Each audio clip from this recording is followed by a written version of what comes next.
আল্লাহ তাআলা বলেন, যে মানুষকে আল্লাহর দিকে ডাকে, আখিরাতের দিকে ডাকে, পরকালের মুক্তির দিকে ডাকে, জাহান্নামের আযাব থেকে বাঁচাইবার জন্য বলে, আখিরাতের কথা বলে, আল্লাহর দিকে ডাকে, আহ্বান করে, আল্লাহ তাআলা বলেন সেই ব্যক্তির কথাই সবচাইতে উত্তম।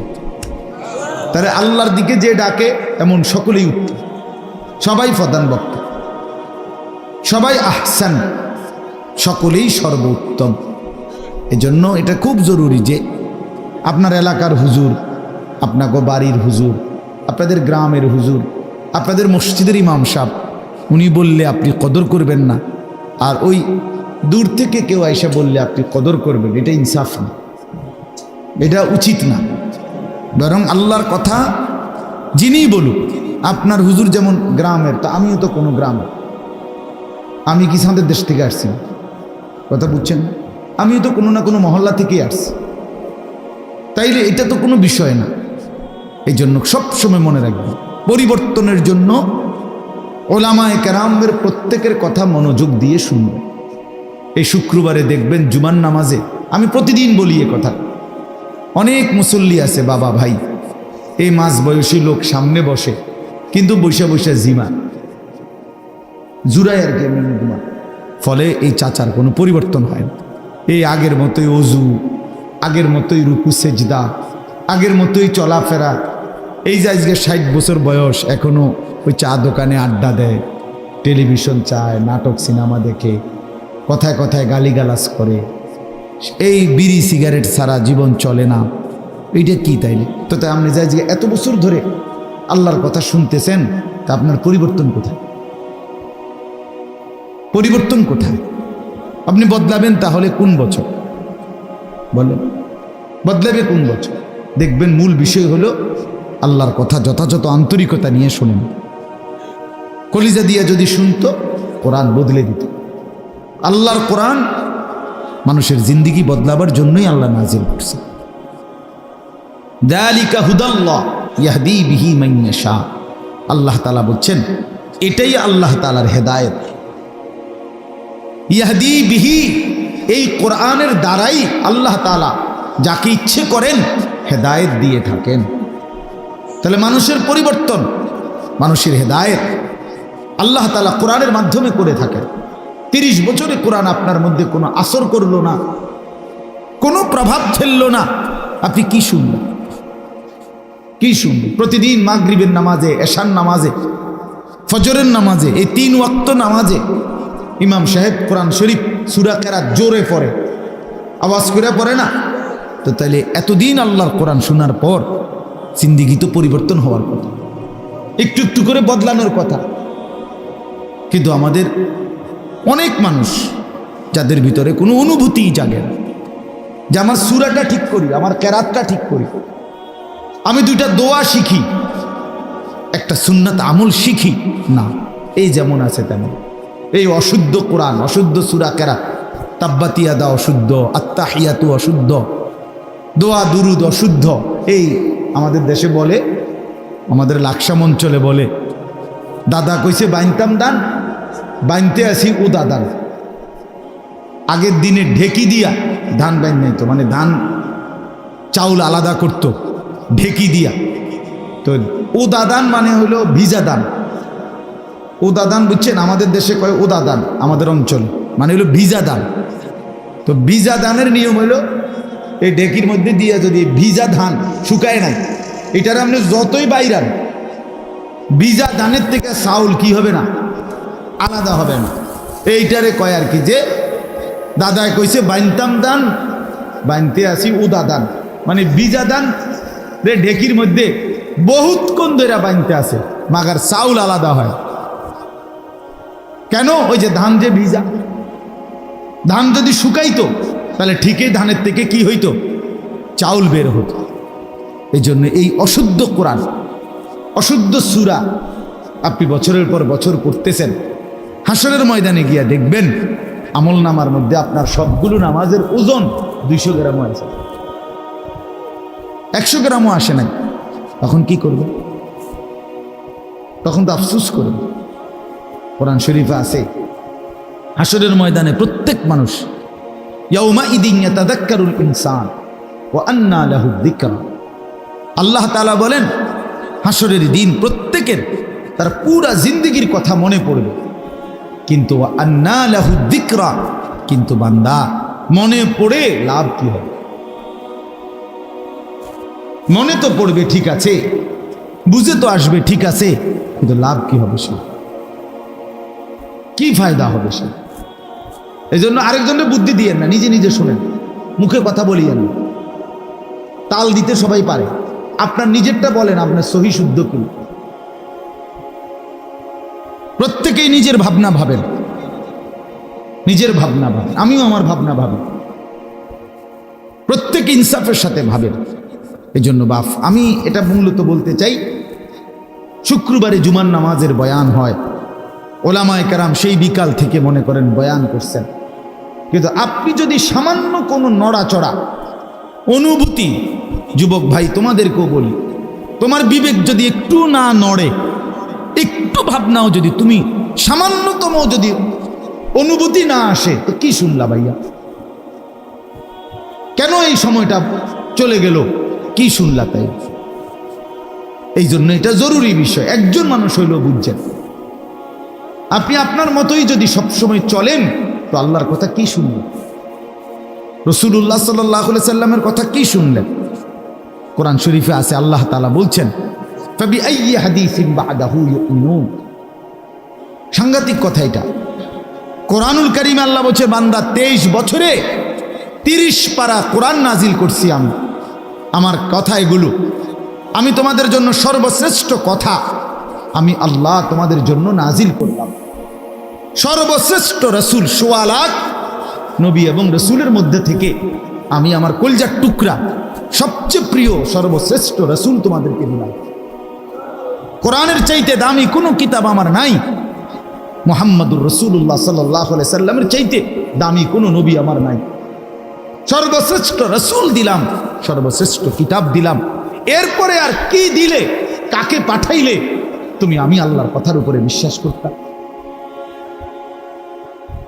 বলেন আমার যুবক ছেলেরা, ভাই তোমরা বলো, আল্লাহ পাক আর কেমনে বললে, নবী সাল্লাল্লাহু আলাইহি ওয়াসাল্লাম আর কত কাঁদলে তুমি নামাজ পড়তা? হাসরের ময়দানে এটা জিজ্ঞেস করবে আল্লাহ। হাসরের ময়দানে নবীও জিজ্ঞেস করবে, আল্লাহও জিজ্ঞেস করবে। আল্লাহ পাক জিজ্ঞেস করবে, বান্দা 30 পারা কোরআন নাজিল করে এতভাবে বললাম, আকিমুস সালাহ আকিমুস সালাহ আকিমুস সালাহ আকিমুস সালাহ আকিমুস সালাহ ইত্তাকুল্লাহ ইত্তাকুল্লাহ ইত্তাকুল্লাহ ইত্তাকুল্লাহ। আমার মতো একজন মালিক আমি আল্লাহ এতভাবে বললাম, বান্দা আর কিভাবে বললে তুমি বিশ্বাস করতা? আর কতবার বললে তুমি ঈমান আনতা? আর কতবার বললে আমারে সিজদা করো? বলো ছেলেরা, তোমরা যারা নামাজ পড়ো নাই, এই কথার জবাব কি দিবা তখন?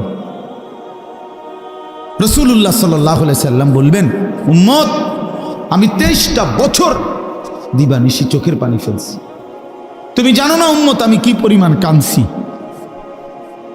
আম্মাজান আয়েশা রাদিয়াল্লাহু তাআলা আনহা বলেন, নবীর স্ত্রী বলেন, এশার নামাজের পরে নবী দাঁড়াইছে আমার হুজরার মধ্যে, আর এক দাঁড়া নয়, আল্লাহর কাছে শুধু উম্মতের জন্য দোয়া করছে আর কাঁদছে।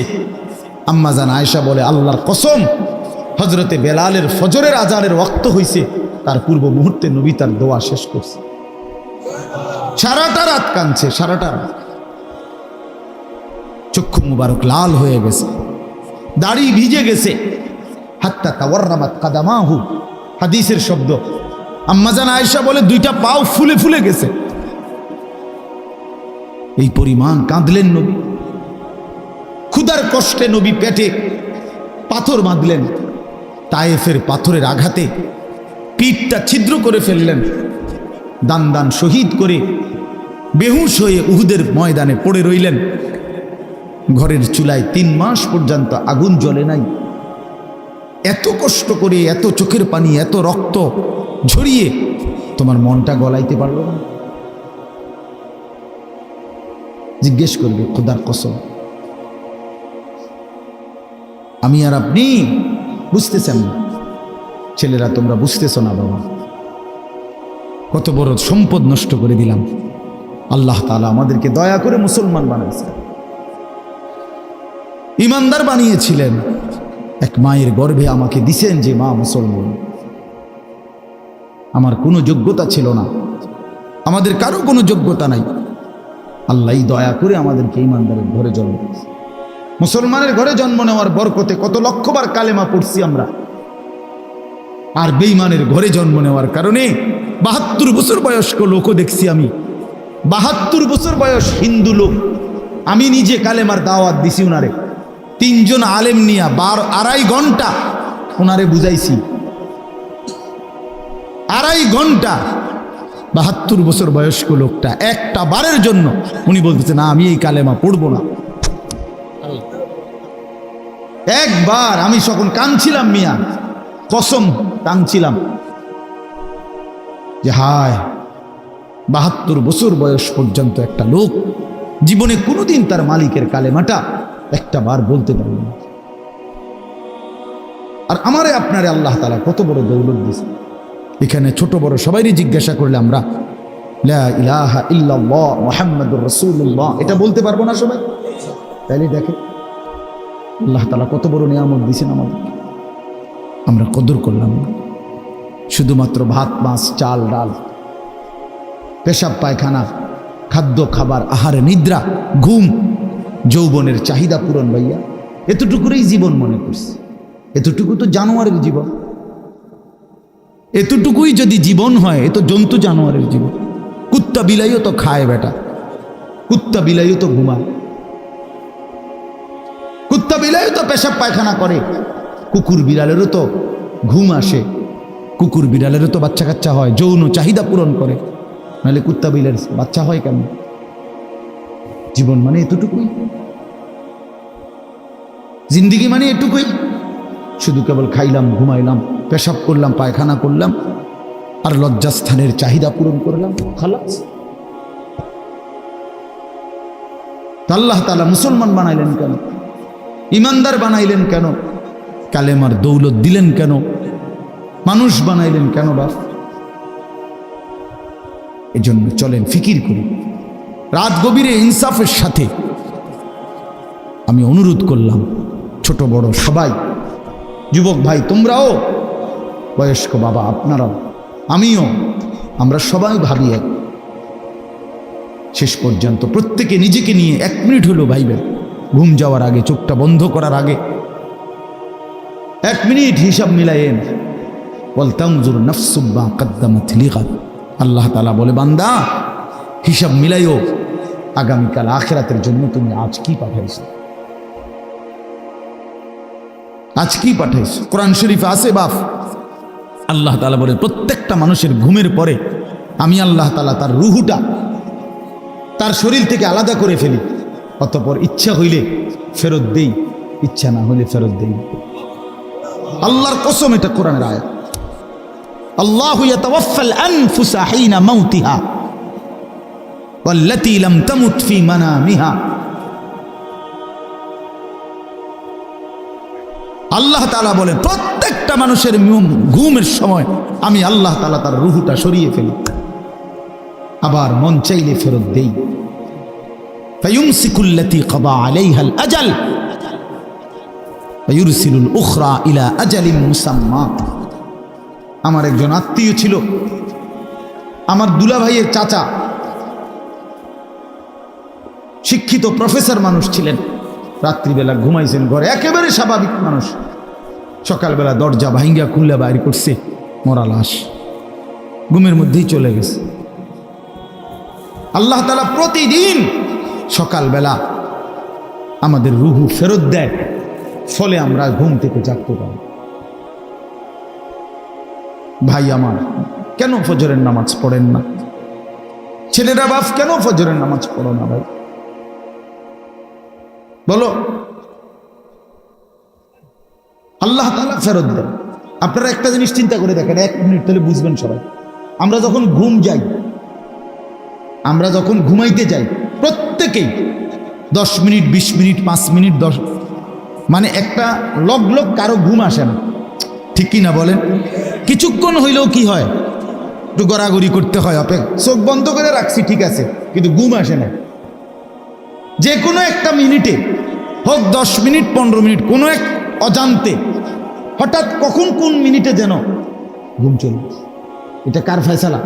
আল্লাহর ফয়সালা। আমরা কেউ মেশিন দিয়া মাইকা এটা বুঝে পারতাম না যে ঠিক 11 মিনিট 20 সেকেন্ডের সময় আমার ঘুম আসে, বা 6 মিনিট 9 সেকেন্ডের সময় আমার ঘুম আসে, এমন না। আমরা তো ঠিকই চোখ বন্ধ করে রাখছি, কিন্তু সাথে সাথে ঘুম আসে নাই। সাথে সাথে না, বরং একটা সময় পরে আমাদের ঘুম আসে। 10 মিনিট, 11 মিনিট, 20 মিনিট, কারো আধা ঘন্টা সময়ও লাগে। এখন একটা মিনিট চিন্তা করেন, ফজরের নামাজ না পড়ে, এই তোমরা যারা নাফরমান, 7টা 8টা বাজে ঘুম থেকে যখন উঠতে গেছ, তখন তো তুমি উঠতে চাচ্ছ, ওই সময় যেরকম ঘুমাইতে যাওয়ার সময় 10 মিনিট পরে ঘুম আসছে, এখন তুমি চোখ খুলতে চাইতেছ। যদি 10 মিনিট ধরে চোখটা না খোলে, তো তোমার চিৎকারে তো আল্লাহর আরশটাই পাবে। তুমি বেঈমান রে যদি আল্লাহ বলে, বেঈমান তুই সেজদা দিলি না, আমি তোর চোখ খুলবো না 20 মিনিট, দেখি তুই টানাটানি কর, তুই চোখ খুলতে টানাটানি কর না ফরমান। তখন কি হবে? তখন তোমার কোন আব্বাই চোখ খুলে দিবে? তোমার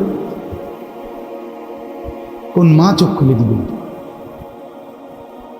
এই জন্য আল্লাহ তাআলা বলেন, বান্দা আমি তো রুহু নিয়ে গেছিলাম এই ঘুমের সময়, আমি যদি না চাই তো ফেরত পাবা না, তো আমি দয়া করি বলেই তোমাকে ফেরত দিলাম।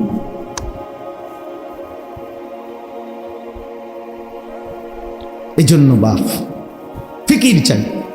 সামান্য একজন মুসলমান আকলওয়ালা মুসলমান, পাগল না, মাতাল না। মুসলমান তো এতটা পাগল হইতে পারে না। আমরা মুসলমান, আল্লাহ আমাদেরকে ঈমানের দৌলত দিয়েছেন। আমরা কেন এত বেহুশ হব, বেখেয়াল হব? আমাদের এই আমরা যারা এখানে বসলাম, আমরাই নিরিবিলি ভাবেন। ছেলেরা তোমরা ভাবো ভাই, আল্লাহর ইবাদত যদি আমাদেরই পছন্দ না হয়, তো ইসলাম কার জন্য? কার জন্য ভাই? বলো ভাই। তাহলে নামাজ কার জন্য? নবী কার জন্য কাঁদলেন? এত রক্ত, এত চোখের পানি কার জন্য ফেললেন? আমাদের কাছেই আমাদের নবী পছন্দ হয় না, আমাদের ধর্মই আমাদের কাছে ভাল লাগে না। আমাদের রসুলের সারা জিন্দিগি যেইতে যাইতে যাইতেও, যেদিন তিনি পৃথিবী থেকে চলে যায়, মালাকুল মউত আজরাইল যখন রূহ কবজ করে নবীর, তখনও যাইতে যাইতে তিনি বলতেছিলেন, আসসালাত আসসালাত, উম্মত নামাজ। আমি চলে গেলাম উম্মত, যাওয়ার আগে শেষবারের মতো বলে গেলাম নামাজ।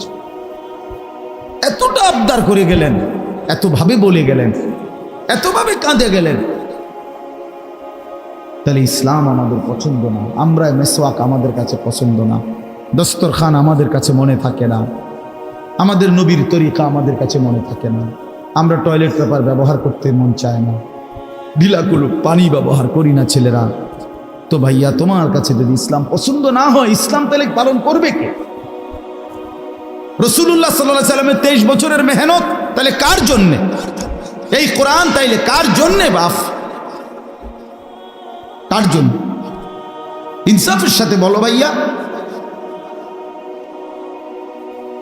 অনেক ছেলে তোমরা এখানে বসছো, এই যে এখন চেহারা দিকে তাকাইলে বুঝাই যায় এশার নামাজও পড়ো নাই, মাগরিবের নামাজও পড়ো নাই। আরে জানোয়ার, বেনামাজিরে দেখলে চিনা যায়। বেনামাজি তো মানুষের বাচ্চা না। আমার তো সাফ কথা, বেনামাজি কোনো মানুষের বাচ্চা না। বেনামাজি এটা জানোয়ার, বেনামাজি এটা হাইওয়ান। যার কপালে সেজদা নাই, এটা চতুষ্পদ জন্তু, এটা জানোয়ার ছাড়ার কিচ্ছু। পরে মানুষের থেকে আলাদা চিনা যায়। ওই যে মানুষ না, এটা বুঝাই যায়। ওই জীবন মানে জন্তু জানোয়ারের মতো শুধু ভোগ করা, এটাই চিনছে। কোরআনুল কারীমের মধ্যে আল্লাহ তাআলা বলছে, তো তুই আজ থেকে শয়তান। শয়তান রে কোন দিন থেকে শয়তান কইছে? যেদিন সেজদা দিল। নাকি এর আগে কইতো শয়তান? বুঝেন নাই কথাটা? যেদিন থেকে সেজদা দেয় নাই, আরে বাবা সেদিন থেকে তারে বলে শয়তান। এর আগে কি তারা শয়তান কইতো? তো কি বুঝলো? সে তো ফেরেশতাদের শিক্ষক ছিল, মুআল্লিমুল মালাইকা ছিল, সে তো জিন ছিল। কোরআন শরীফে আছে কানা মিনাল জিন। আল্লাহ বলছে আজকের থেকে তুই শয়তান, আজকের থেকে তুই রাজিম, অভিশপ্ত। আউযু বিল্লাহি মিনাশ শাইতানির রাজিম।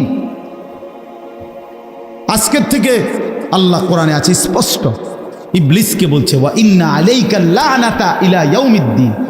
বেঈমান সেজদা দিলি না তো মনে রাখিস কিয়ামত দিবস পর্যন্ত তোর উপরে আমি আল্লাহর লানত, তোর উপরে খোদার গজব। তো তোমরা যারা সেজদা দাও না তো তোমাদের উপরে আল্লাহর লানত, লানত, খোদার লানত তোর উপরে খোদার গজব পড়ছে দেখে তোরে মালিকের সেজদা দিতে দেয় না, ভাত খাওয়ায়। ভাত তো আল্লাহ জন্তু জানোয়ারও খাওয়ায়। কুলু ওয়া তামাত্তাউ কালিলান ইন্নাকুম মুজরিমুন। কোরআন শরীফে আছে আল্লাহ বলে বেঈমান খা, ওয়া তামাত্তাউ দুনিয়া ভোগ কর, কালিলান কিছু সময়ের জন্য, ইন্নাকুম মুজরিমুন তবে মনে রাখিস তুই কিন্তু পাপী। 8টা বাজে নাস্তা খাইতে বসছিস বেঈমান, খা, ঠিক আছে খাইতে দিলাম, তবে মনে রাখিস তুই কিন্তু ফজরের নামাজ পড়স না, আমি মালিকের হিসাব আছে। রাত 10টা বাজে নাফরমান খাইতে বসলা, আল্লাহ বলে ডাব নাফরমান খা, দুনিয়া আমি সবাইরে খাইতে দেই, কিন্তু মনে রাখিস তুই কিন্তু এশার নামাজ পড়ো না। ঘর করছো, বিল্ডিং করছো, ফার্নিচার বানাইছো, ঠিক আছে ঘুমাও, থাকতে দিলাম, তো মনে রাখো বেঈমান আমি জানি এগুলো সুদের টাকা, কিস্তির টাকা, এগুলা ওজনে কম দিয়া সিটারি কইরা বাটপারি কইরা হারাম রোজগার করা টাকা, খাও, ঠিক আছে খাও, তুমি অসুবিধা নেই। ওয়াদারনি ওয়াল মুকাদ্দিবিনা উলিন নি'মাতি ওয়া মাহিলহুম কালিলা। রব্বুল আলামিন বলে পৃথিবীবাসী সমস্ত মিথ্যাবাদী নাফরমান বেঈমানকে কিছুটা সময়ের জন্য দুনিয়া ভোগ করবার সুযোগ দাও। ইন্না লাদাইনা আনকালাও ওয়া জাহিমা। আল্লাহ বলে কিন্তু আমি রব্বুল আলামিন এই নাফরমান বেঈমানদের জন্য জাহান্নামের আগুনের শিকল আর জাহান্নামের আগুন রেডি করে রেখেছি। আইসো কবরে, আইসো বান্দা, প্রথম রাতেই আমি দেখাবো আমি মাওলার শাস্তি কতটা ভয়ানক। ওয়া আন্না আযাবি হুয়াল আযাবুল আলীম। আল্লাহ বলে মনে রাখো বান্দা আমার আযাব কিন্তু বড় ভয়ানক। ইন্না বাতশা রাব্বিকা লাশাদীদ। আল্লাহ বলেন আমার ধরা কিন্তু বড় শক্ত ধরা, বড় শক্ত। এই জন্য আমরা যেন আল্লাহকে ভুলে না যাই। কেন নামাজ পড়বেন না?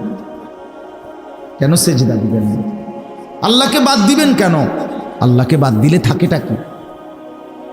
যে মুসলমান মালিক চিনে না তার আর মুসলমান রইল, যে মোমেন তার ঈমান চিনে না, মুনিব চিনে না, সে মুসলমান কিসের হবে?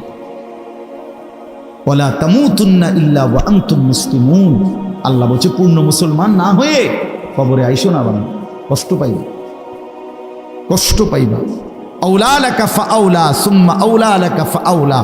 আল্লাহ বলছে নাফরমান 4 বার বলতেছি তোমারে, তোমার জন্য আযাব আছে, আযাব আছে, আযাব আছে, আযাব আছে। তাফসীরের মধ্যে লিখছে একবার জান কবজের সময়, একবার কবরে, একবার হাসরের মাঠে, একবার জাহান্নাম, 4 বার তুমি কষ্ট পাইবে। কোরআন শরীফে আছে প্রত্যেক নাফরমান পাপী, বিশেষ করে বেনামাজি, এই ছেলের আল্লাহর কোহাই তোমাদের হাতে ধরে বলি ভাইয়া, কোরআন শরীফে আছে আল্লাহ বলছে যারা নামাজ পড়ে না, মালাকুল মউত আজরাইল খোদার কসম জান কবজের সময় কলিজা থেকে রুহুটা টান দিয়া ছিঁড়া ফেলবে, টান দিয়ে ছিঁড়া ফেলবে।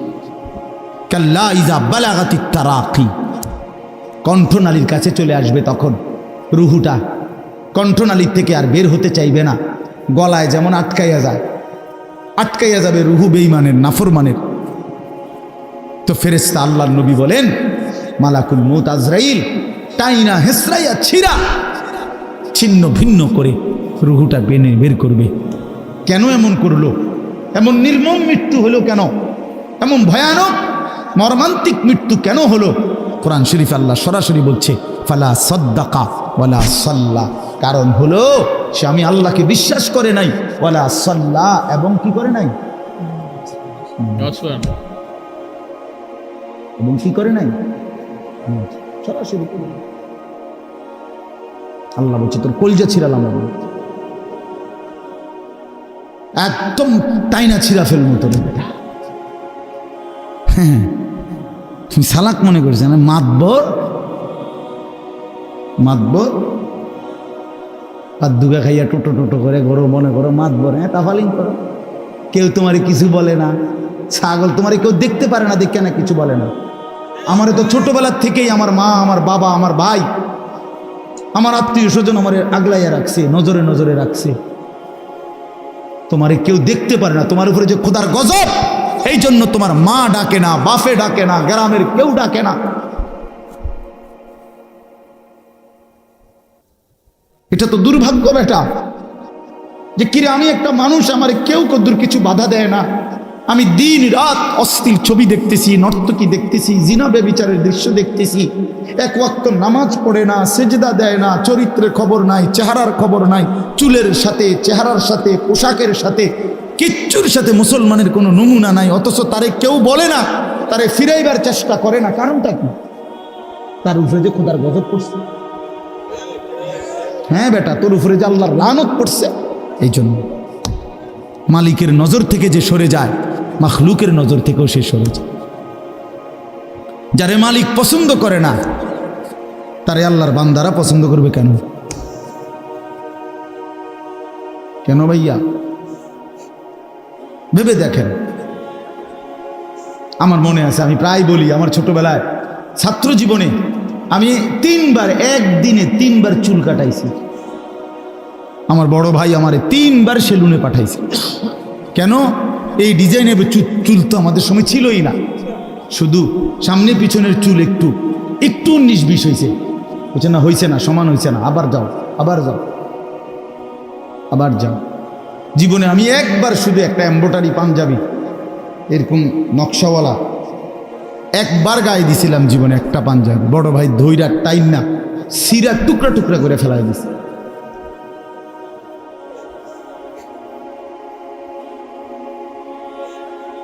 বাজান, আস্তে আস্তে আস্তে আস্তে অন্যদের ক্ষতি হয়, অন্যদের কষ্ট হয়।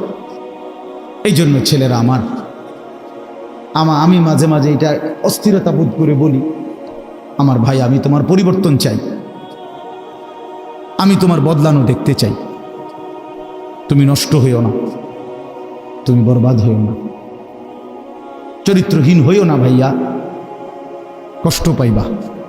শেষ পর্যন্ত তুমি একলাই থাকবে, এই বন্ধুরা কেউ থাকবে না, এই মোবাইল কেউ থাকবে না, এই ফেসবুক, এই ইউটিউব এগুলো থাকবে না। দোস্ত আমার, খুব অল্প সময়ের ব্যবধানে আমি তুমি সবাই পৃথিবীর মায়া ছেড়ে চলেই যেতাম, খুব দ্রুত।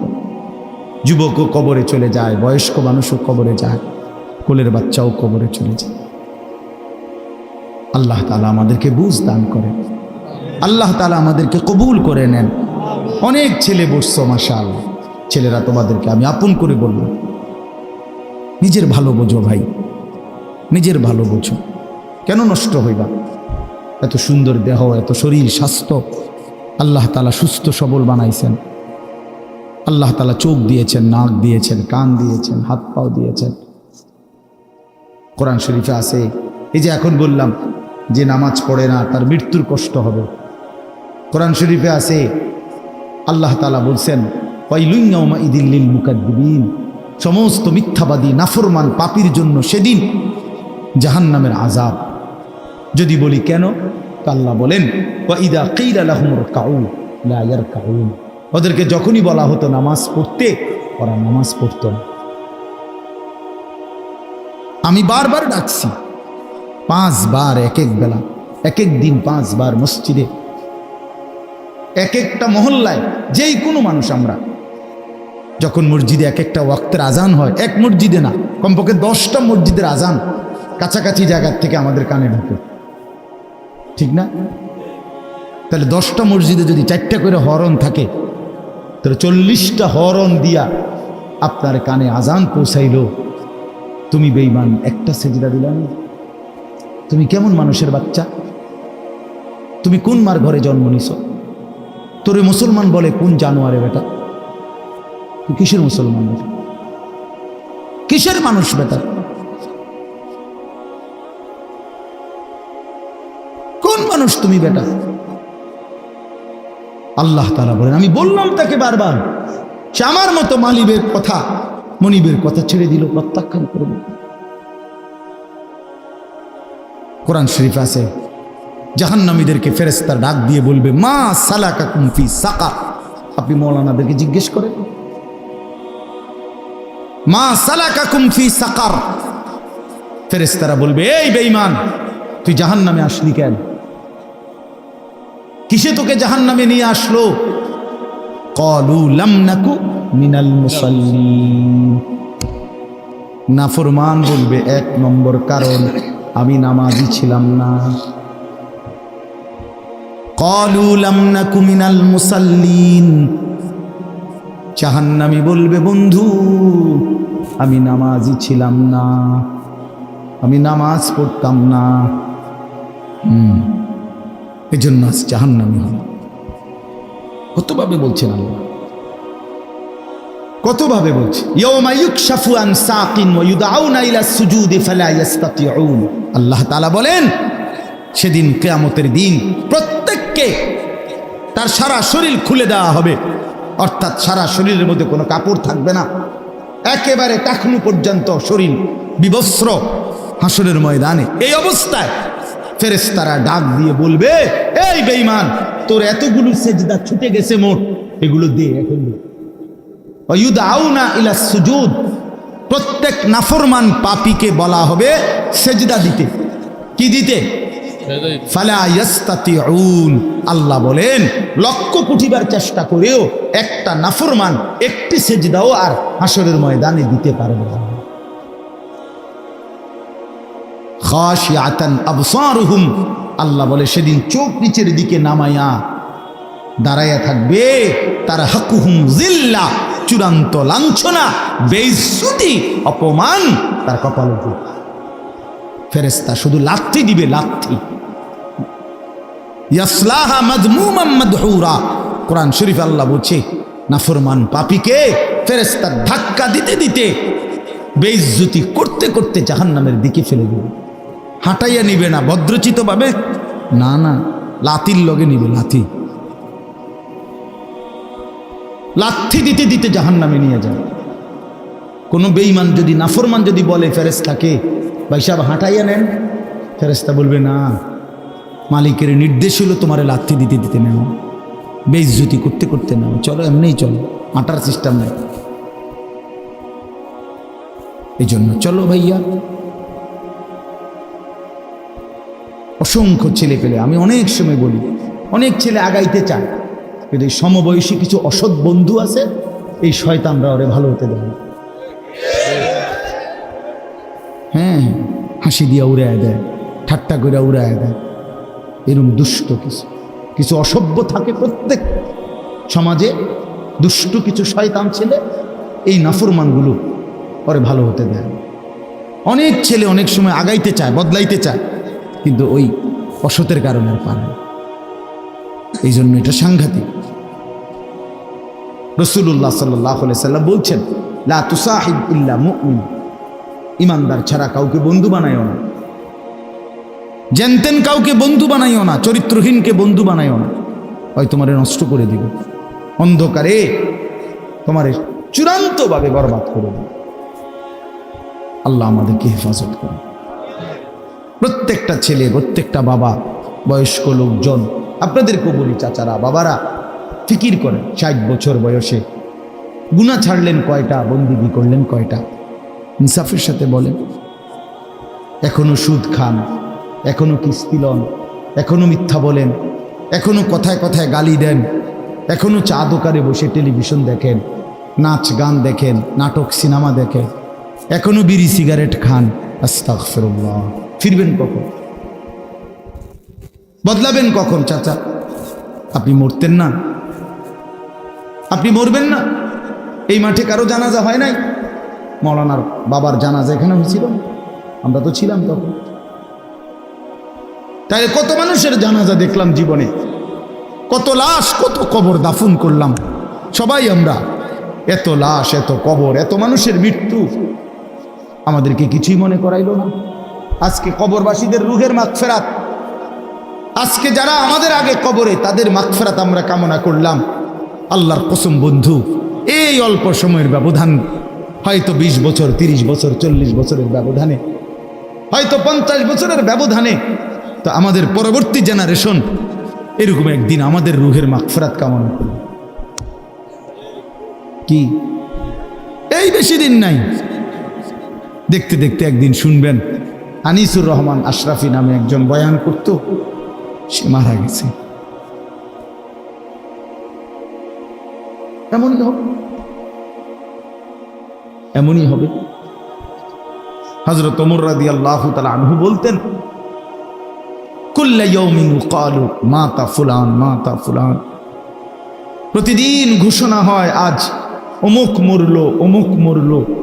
ওয়ালা বুদ্দা মিন ইয়াউমিন ইউকালু মাতা উমর। তিনি বলতেন, শোনো, অচিরেই একদিন ঘোষণা হবে আজ ওমরের মৃত্যু হলো, আজ ওমরের মৃত্যু হলো। এজন্য মৃত্যু নিশ্চিত, চলে যাব আমরা, এটাই নিশ্চিত। আল্লাহ তাআলা আমাদেরকে অনস্তিত্ব থেকে মানুষ বানিয়েছেন। আমরা কিছুই ছিলাম না, আমাদের কোনো নাম ধাম ছিল না, আমাদের কোনো পরিচয় ছিল না, আমাদের ব্যাপারে কারো কাছে কোনো আলোচনা ছিল না। যেদিন আল্লাহ তাআলা দয়া করে আমাদেরকে মায়ের পেট থেকে জীবিত বের করলেন, সেই থেকে পৃথিবীবাসী আমাদেরকে দেখল, সবাই আমাকে দেখলো, জানলো, চিনলো, কোলে নিল, আদর করলো, চুমা দিল, পৃথিবীতে আমাদের নাম আলোচনা হইল। তার আগে লম্বা সময় আমরা আলোচনাহীন ছিলাম, শুধু আল্লাহই জানতেন, শুধু আল্লাহই জানেন। প্রত্যেকটা মানুষকে আল্লাহ তাআলা, এই আয়াত আমি যেটা পড়ছি এবার এটাই বলবো, আমি কথাটা শুধু বুঝাই করতেছি, তাইলে মিলে যাবে, কথা শেষ। আমরা যারা মানুষ এখানে, আমাদেরকে আল্লাহ তাআলা 7টি ধাপে সৃষ্টি করেছেন। কয়টা স্তরে? 7 ধাপে, 7 স্তরে। প্রথম মাটি, এরপরে বীর্যের ফোঁটা, 3 নম্বরে রক্ত, জমাট রক্ত, ওই যে কলজার মতো যে রক্ত, এই জমাট রক্ত। 4 নম্বরে গোশতের টুকরা। 5 নম্বরে হাড্ডির একটা খাঁচা, কঙ্কাল। 6 নম্বরে ওই হাড়ের উপরে গোশতের আবরণ, এই গোশত দিয়ে সাজায় দেওয়া। 7 নম্বরে রূহ দিয়ে মায়ের পেট থেকে বের করা। কয়টা হইল? মাটি, বীর্যের ফোঁটা, জমাট রক্ত, গোশতের টুকরা, হাড়ের কঙ্কাল, গোশতের আবরণ, রূহ ফুঁকে দিয়ে মানুষ হিসাবে বলব। ওয়ালাকাদ খালাকনাল ইনসানা মিন সুলালাতিন মিন তিন। এখান থেকে শুরু হয়েছে, আল্লাহ বলছেন 7 ধাপে। এখন শুনেন, এই যে মাটি যেখান থেকে আল্লাহ তাআলা আমাদেরকে সৃষ্টি করেছেন, এই মাটি প্রথমত পৃথিবীর কোথায় ছিল? আমার দেহের মাটি কেউ জানে না। 2 নম্বরে সরাসরি মাটি থেকে বীর্যের ফোঁটা না, মাটি থেকে রব্বুল আলামিন অগণিত খাবার উৎপন্ন করেছেন। সেই খাবারগুলো আমার বাবা ভক্ষণ করেছে, সেই খাবার, ভক্ষণকৃত খাবার থেকে আমার বাবার শরীরে বীর্যের ফোঁটা তৈরি হয়েছে। বাবা মায়ের মিলনের মাধ্যমে উভয়ের বীর্যের ফোঁটা নির্দিষ্ট রেহেমের মধ্যে একত্রিত হয়েছে। সেখান থেকে ধীরে ধীরে আল্লাহ তাআলা ওই 7টি ধাপে আমাদেরকে মানুষ হিসাবে মায়ের পেট থেকে বের করেছে।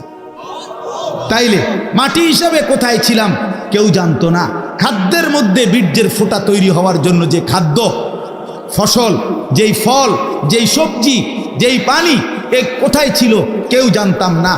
এরপরে বাবা মায়ের কোন মিলনে কোন দিন সন্তান এবং শুক্রবিন্দু একত্রিত হলো সেটা আমরা কেউ জানতাম না। এই লম্বা সময়, কত কাল থেকে, কত হাজার বছর থেকে আমাদের মাটি, আমাদের খাদ্যের উপাদান, আমাদের বীর্যের ফোঁটা আল্লাহ তাআলা সেগুলো জমিনের মধ্যে রেখেছেন, আমরা কেউ জানতাম না। আল্লাহ বলেন, আমি কিন্তু প্রথম থেকেই সবটা জানতাম।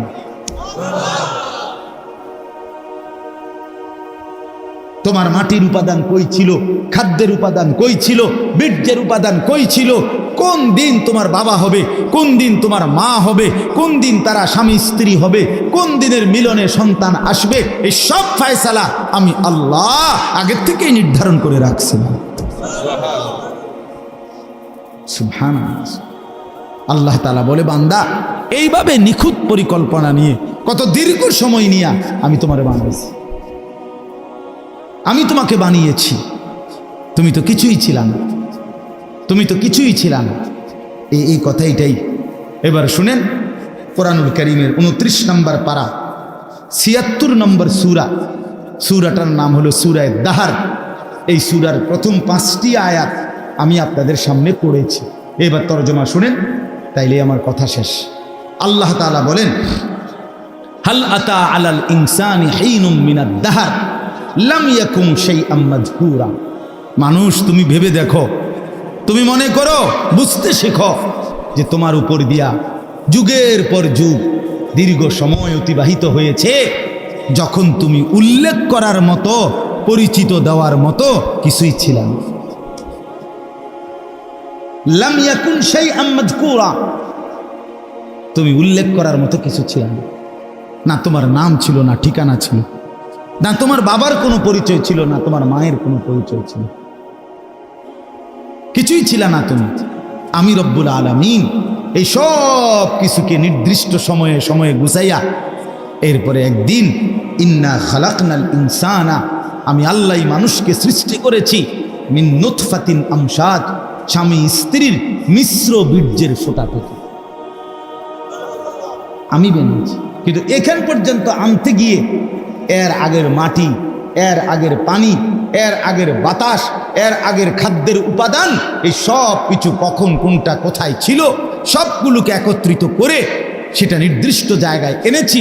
এই সবটা আমি আল্লাহ করেছি। কতদিন থেকে তোমরা কেউ জানো না, আমি জানতাম। কথা বলে, কে জানতেন? আল্লাহই জানে। তো এবার আল্লাহ তাআলা বলেন, এত দীর্ঘদিনের পরিকল্পনা করে আমি আল্লাহ তুমি মানুষকে বানিয়েছি। এখন প্রশ্ন হলো, এত যত্ন করে, এত পরিকল্পনা করে, এত লম্বা সময় নিয়ে কেন তোমারে বানাইলাম? নাবতালিহি, তোমাকে পরীক্ষা করার জন্য, তোমাকে পরীক্ষা করার জন্য। কারণ আমি আল্লাহ তোমাকেই জান্নাত দিতে চাই, তোমাকেই জান্নাত দিতে চাই। আমার আখিরাত তোমার জন্য বানাইছি, জান্নাত আমি তোমার জন্য বানাইছি। এখন আমি দুনিয়ার হায়াত দিয়া পরীক্ষা করতে চাই। নাবতালিহি, আমি আল্লাহ পরীক্ষা করব, কে জান্নাতে যেতে পারবা, কে জাহান্নামে যেতে পারবা। এটা পরীক্ষা করার জন্য পৃথিবীতে এবার থাকতে দিছি। এখন পরীক্ষা করার জন্য যে দিল, এখন আমাকে আল্লাহ তাআলা কি কি দিলেন? আল্লাহ তাআলা বলেন, ফাজআলনাহু সামিআম বাসীরা। 1 নম্বরে আমি আল্লাহই তোমাকে শুনতে দিয়েছি, দেখতে দিয়েছি, বুঝতে দিয়েছি। দিল দিলাম, দিমাগ দিলাম, কান দিলাম, চোখ দিলাম।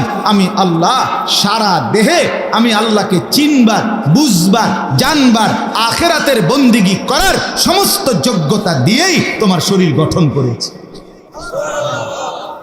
বলেন, আল্লাহ যদি আমাদেরকে বলতে রুকু দিতে, কিন্তু আমাদের কোমর মনে করেন এরকম বাঁকা হয় না, এখন আল্লাহ বলছে আমি করে রুকু করতাম, তাইলে না এটা জুলুম হইতো? কথা বোঝেন নাই?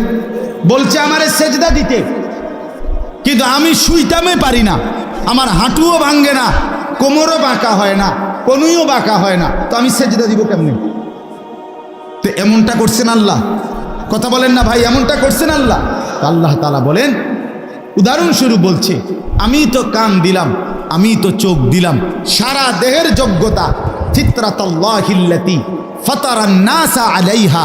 আল্লাহ তাআলা বলেন, সৃষ্টিগতভাবে আমি প্রত্যেককে আমি আল্লাহকে মানার যোগ্যতা দিয়েই আমি সৃষ্টি। এরপরে আল্লাহ বলেন, কথা শেষ। দেখেন আর এই 5টা মিনিট। তাহলে 1 নাম্বার হলো কি বললেন, একটি লম্বা সময় তোমার কারো কাছে তোমার পরিচিতি ছিল না, আমি শুধু জানতাম আমি আল্লাহ তাআলা ধীরে ধীরে ধাপে ধাপে আমি আল্লাহই তোমাকে এই পৃথিবীতে কি করেছি, সৃষ্টি করেছি, মায়ের পেট থেকে বের করে এনেছি। 1। 2 নাম্বার, আমি কেন তোমার এই পৃথিবীতে আনলাম? পরীক্ষা করার জন্য। কি করার জন্য বাপ? এরপরে পরীক্ষা করার জন্য, তুমি যেন পরীক্ষা দিতে পারো ঠিক মতো আর জান্নাত পরে পাইতে পারো। এই জন্য তোমার জন্য কি কি ব্যবস্থা করছি জমিনে। 1 নাম্বার, তোমার একটা দেহ দিছি, যেই দেহের মধ্যে বুঝবার, শুনবার, দেখবার, উপলব্ধি করার, ভাববার সমস্ত যোগ্যতা দিছি। 1। 2 নাম্বার, নিজে নিজে বুঝা আর বুঝবা কদ্দুর, নিজে নিজে দেখে আর চিনবা কদ্দুর। এই জন্য ইন্না হাদাইনাহুস সাবিলা, আল্লাহ তাআলা বলেন আমি নিজেই আমার পক্ষ থেকে যুগে যুগে নবীর মাধ্যমে, রসুলের মাধ্যমে, কিতাবের মাধ্যমে, উলামায়ে কেরামের মাধ্যমে আমি আল্লাহ তোমার জন্য ওই আমি পরীক্ষা করে কোন রাস্তাটা চাই, জান্নাতের সেই রাস্তা আমি নিজেই দেখাইয়া দিচ্ছি। আমি পথ বলেও দিয়েছি, এটা ডান, এটা বাম, এটা জায়েজ, এটা না জায়েজ, এটা হালাল, এটা হারাম, এটা উচিত, এটা অনুচিত, এটা করো, এটা ছাড়ো। এটা আল্লাহ তাআলা বলেন নবীর মাধ্যমে, রসুলের মাধ্যমে, কোরআনের মাধ্যমে, আউলিয়ার মাধ্যমে, উলামায়ে কেরামের মাধ্যমে, রাহবার পথ প্রদর্শকের মাধ্যমে আমি আল্লাহ বারবার বারবার বারবার তোমার কাছে পৌঁছেছি। তাহলে কি সমস্যা করলাম আমি তোমার? আল্লাহ বলেন আমি তোমার জন্য কোন ইন্তজামটা করি নাই? তোমার এই সমস্ত বন্দিগি করার মতো যোগ্যতা সম্পন্ন একটা শরীরও দিছি, আর কি করবা বুঝাইয়া দেওয়ার জন্য আমি আল্লাহ তাআলা আমার পক্ষ থেকে পথ প্রদর্শক সবই তো দিলাম। বলেন কি কারণে নষ্ট হইলাম? কি কারণে চরিত্রহীন হইলাম আমরা? আমার ভাই বলেন, আমার এই শেষ কথাটা রাত্রিবেলা শুনে ভাবেন, ছেলেরা তোমরাও ভাবো, বাবারা আপনারাও ভাবেন, আমাদের রব আল্লাহ, আমাদের নবী মুহাম্মদুর রাসূলুল্লাহ সাল্লাল্লাহু আলাইহি ওয়াসাল্লাম, আমাদের কিতাব কোরআন, আমাদের ধর্ম ইসলাম, এই 4টা জিনিস সর্বশ্রেষ্ঠ।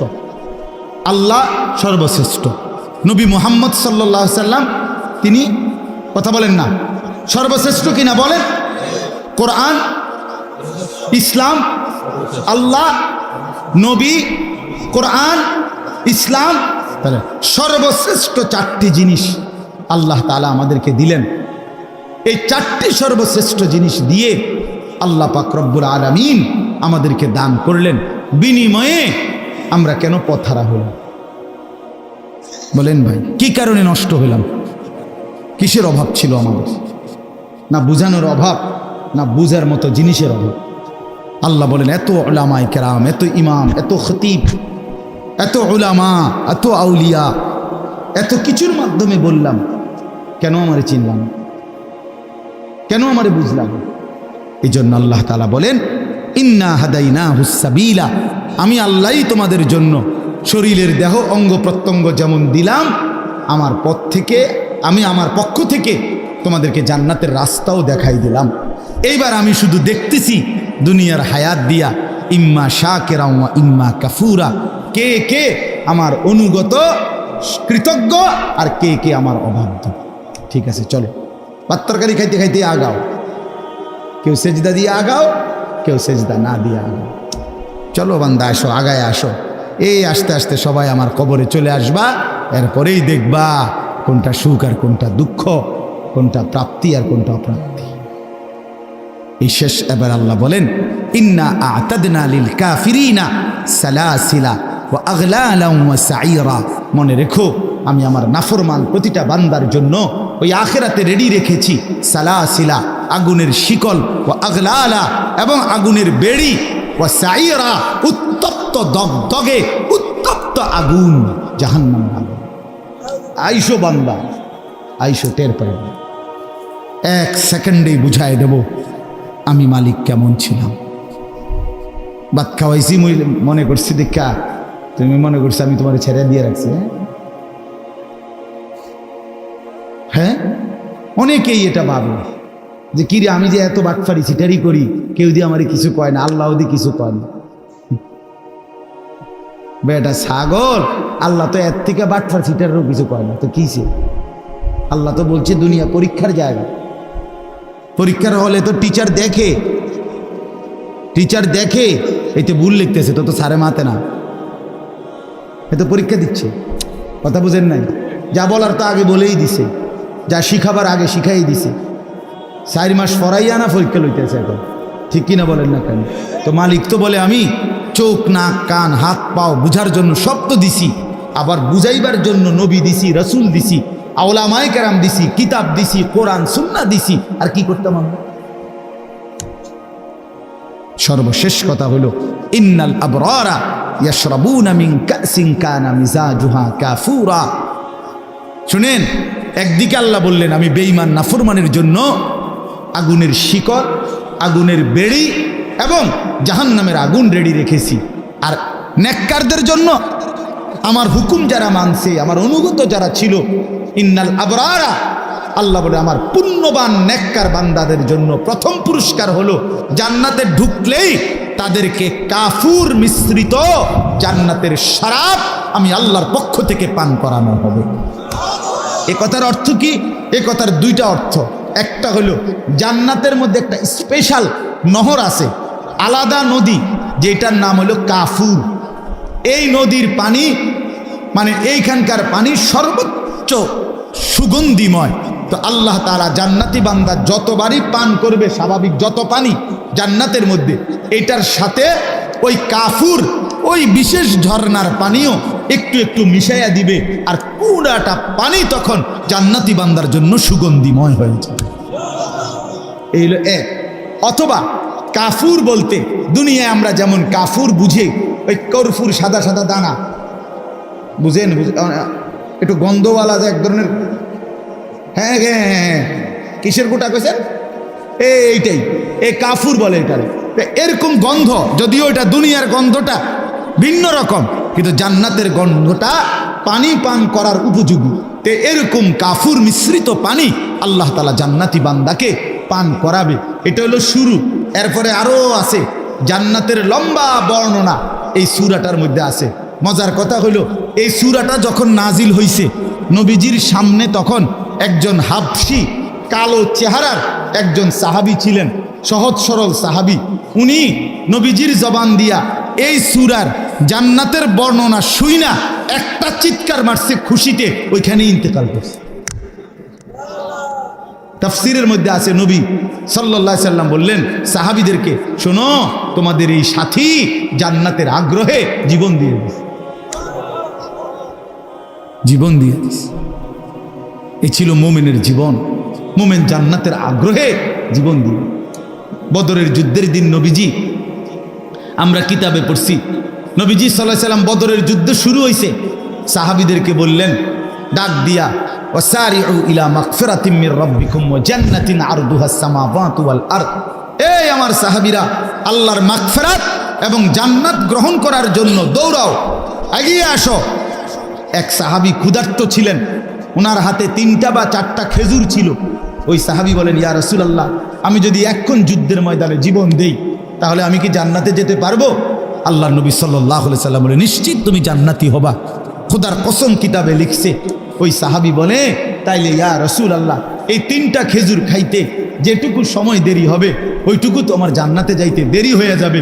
এই খেজুরগুলো অন্য কারো হাতে দিয়া তৎক্ষণাৎ যুদ্ধ করে শহীদ হয়ে গেছে। বলছে এতটা দেরিও সহ্য করতে চাই না যে খেজুর খাওয়ার টাইম, না না এখনই চলে যাও জান্নাত।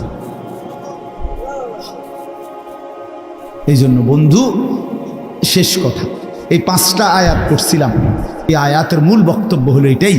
আল্লাহ তাআলা বলেন, বান্দা, লম্বা সময় পরিকল্পনা করে আমি তোমারে বানাইছি, তোমারে পরীক্ষা করার জন্য বানাইছি। পরীক্ষায় উত্তীর্ণ হওয়ার জন্য শরীরের অঙ্গ প্রত্যঙ্গে আমাকে মানার যোগ্যতা দিয়েছি, আর বুঝাইবার জন্য নবী রসুল আউলিয়া ওলামা দিয়েছি, কিতাব দিয়েছি, সব কিছু সুন্দর করে সাজিয়ে দিয়েছি। চেয়েছিলাম তুমি পরীক্ষায় উত্তীর্ণ হইয়া জান্নাতি হইবা, কাজে তুমি কদর করলে জান্নাতি হবা, আর যদি নাফরমানি করো তো নিশ্চিত জাহান্নামের জন্য প্রস্তুত। খালাস, আমাদেরও কথা দূর। ছেলেরা বাবারা আমার জন্য, আপনাদের জন্য, ছেলেরা তোমাদের জন্য, এই বললাম একই কথা। গ্রহণ করলে আলহামদুলিল্লাহ, না করলে নিজের বরবাদি নিজে টানবে, কোনো অসুবিধা নেই। কেউ কারোর জন্য, মনে রাখে নেই শেষ কথা, কেউ কারোর জন্য থামে না বন্ধু। সামনের অ্যাক্সিডেন্ট, সিএনজি অ্যাক্সিডেন্ট করলে পিছনের সিএনজি থামে না, ছাড়ি দিয়ে যায়। স্বার্থপর এই দুনিয়া, খোদার কসম কারোর জন্য থামে না, বড় স্বার্থপর। আগের গাড়ির 3 জন প্যাসেঞ্জারও যদি রক্তে ভাইসা যায়, মইরাও যায়, পিছনে জ্যাম বাজলে এরা শুনতেছে যে সামনের গাড়ি অ্যাক্সিডেন্ট করে 3 জন 2 জন লোক মরে গেছে, এরা এরপরও চিল্লায় যে পুলিশ কই, রাস্তা ক্লিয়ার করে না, কা মূল্যে মরছে না মূল্যটি সরাও। কারো হাতে সময় নাই। স্বার্থপর এই দুনিয়া, কারোর জন্য থামে না রে বাপ। হ্যাঁ, যেদিন বাপের জানাজা পড়ে, যেদিন বাপের লাশ কবরে দাফন করে, সেদিনও বংশধর সন্তান ছেলে মেয়ে ঘন্টাখানিক 2-4 ঘন্টা কাইন্দা কাটটা হইল, রাতের বেলা ঠিকই ভাত খায়। হ্যাঁ, খায় না? পাশের ঘর থেকে খানা আনে, আবার ওরা ঠিকই খায়। স্বার্থপর দুনিয়া, থামে না রে ভাই, থামে না দুনিয়া। ওই জন্য আমাদের কারোর জন্য থামবে না। তুমি আমি মরে গেলে শেষ। আবারও বলছি এই কথাটা, আমি মরে গেলে এরপরে পৃথিবী যত আধুনিকে হোক না কেন, আমার কি কথা বুঝছিনি? আমি মরার পরে যদি সবার ঘর স্বর্ণের বাড়ি হয়ে যায়, তো আমার লাভ হইল কি? আমার মৃত্যুর পরে যদি সব মানুষ আধুনিক হইয়া সাঁদের দেশেও জায়গা, আমার ফায়দা কি? আমি তো নাই, আমি তো মরে গেলাম। যে কবরে চলে গেল সে কি আর ফিরে আসবে? আল্লাহ আমাদেরকে বুঝ দান করেন। এই জন্য ছেলেরা, রাত গভীরে বন্ধু চলো নিয়ত করি 5 ওয়াক্ত নামাজ পড়বো ইনশাআল্লাহ। ভাইয়া নষ্ট হইও না, নষ্ট হইও না, চরিত্রহীন হইও না বাপ। আমার একটা শেষ অনুরোধ, তোমরা ছেলেরা যারা, তোমাদের কাছে আমার শেষ আবদার, তোমরা সবাই জানো ভাই, ওই যে গাজা, ফিলিস্তিন, লেবানন, বিশেষ করে গাজায় মুসলমান মা বোন, এতিম বাচ্চা, মুসলমানের রক্তে আল্লাহর জমিনটা ভাইসা গেছে। প্রতিদিন মুসলমানের রক্তে জমিন ভাসতেছে। এত মুসলমানের রক্ত, এত খুন, এত শাহাদাত, মুসলমানের এই দুর্দিনে এত বড় পাষাণ কেমনে হইলা যে সারা দিন রাত উলঙ্গ ছবি দেখো, নাচ গান দেখো? এত রক্ত, এত লাশ, কিছুই তোমারে ভাবায় না? এটা কি কোনো ফয়সালা হইছে যে চিরদিন ফিলিস্তিনের মুসলমানই শুধু মার খাবে, রোহিঙ্গার মুসলমানই শুধু রক্ত ঝরাবে, কাশ্মীরের মুসলমানই শুধু রক্ত ঝরাবে? এমনটা কখনো আমাদের উপরে আসবে না, হবে না, এমন নিশ্চয়তা আমাদের কাছে আছে তো? হ্যাঁ কি বন্ধু, কি হিসাবে, কোন অর্থে, কি বুঝ কইরা আমরা এই পরিমাণ নাফরমানি করছি? ঘরকে ঘর ছেলে পেলে নামাজ পড়ে না, ফজরের নামাজে 4 জন 5 জন 10 জন মুসল্লি নাই। এমন হলো কেন? আমরা এভাবে আল্লাহকে ভুলে গেলে আল্লাহর পাকের রহমত বরকত আসবে কিভাবে? এই জন্য আমরা ইনশাআল্লাহ দোয়া করি যে আল্লাহ তাআলা আমাদের প্রত্যেককে ঈমান আমলের দৌলত দান করেন। মাওলানা রহমতুল্লাহ, আপনারা জানেন আমার মাদ্রাসার উস্তাদ, ওনার আব্বা আমার অনেক প্রিয় ছিলেন, আমার অনেক মহব্বত করতেন। আপনারা আমাদের সকলেই মহব্বতের, আমি সবার জন্য দোয়া করব, এলাকার সমস্ত কবরবাসীকে আল্লাহ যেন মাফ করে দেন। আমার ছেলেরা, আমার বন্ধুরা, আমার ভাইরা, আমার বাবারা, সবাই মিলে আল্লাহকে রাজি করি। আল্লাহকে নারাজ করে ভাই কোনো লাভ নাই, কোনো লাভ নেই। দুনিয়া চলেই যাবে, হাসতে হাসতেও মরে যাব, কাঁদতে কাঁদতেও আমরা মরে যাব। রাজপ্রাসাদের মানুষটারও মৃত্যু হয়, কুড়ে ঘরের মানুষটারও মৃত্যু হয়। সুখের রাতও ভোর হয়, দুঃখের রাতও ভোর হয়, বাসর রাতও ভোর হয়, জেলখানার রাতও কি হয়। দুনিয়া এই চলেই যাবে। আল্লাহ আমাদের সবাইকে বুঝ দেন, কবুল করেন। আজকের এই মাহফিলে আল্লাহ তাআলা বরকত দান করেন। সুবহানাল্লাহি ওয়া বিহামদিহি।